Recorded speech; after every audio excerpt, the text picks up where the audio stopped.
تو جب آپ نے حکومت کی تشکیل دینی تھی، جب آپ نے کابینہ کو بنانا تھا، جب آپ نے انتخابات میں جانے کے لیے وقت سے پہلے اسمبلیوں کو تحلیل کرنا تھا، جب کابینہ کے اندر معاونین خصوصیوں کو شامل کرنا تھا، جب پاکستان کے اندر قطار در قطار آپ نے بھرمار اتارنی تھی تمام تر قانون سازیوں کی، اور اس کے لیے دوسروں کو رام کرنا تھا، جب دوسروں کو پیسے دینے تھے، تو وہ تمام تر میٹنگ جو تھیں وہ ایون فیلڈ کے اپارٹمنٹ میں ہوتی رہیں.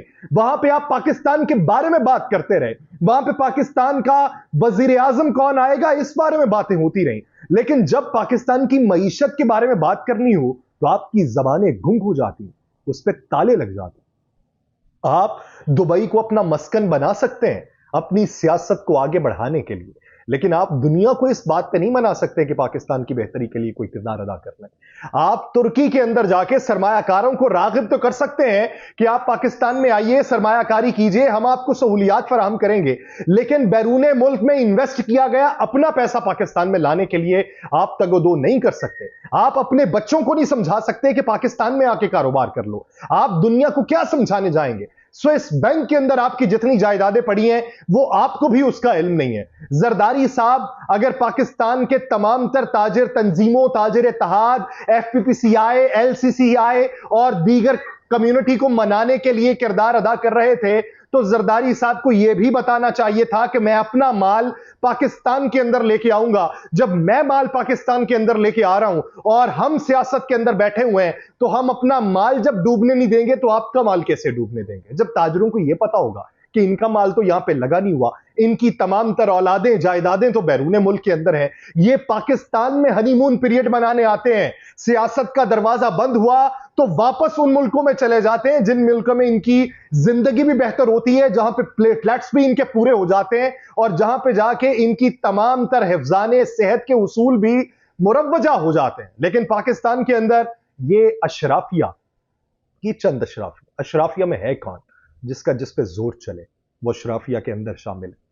پاکستان میں آپ سسٹم بہتر کرنے کی باتیں کرتے ہیں، پاکستان میں یہ بھی اطلاعات آپ دیکھ رہے ہوں گے کہ بہت سی شخصیات کے گرد گھیرا تنگ ہونے والا ہے، احتساب کا نظام جو ہے وہ کلی طور پہ چلنے والا ہے. لیکن سوال یہ پیدا ہوتا ہے کہ کیا تمام لوگوں کو پابند سلاسل کرنے کے بعد اس کا حل نکل آئے گا؟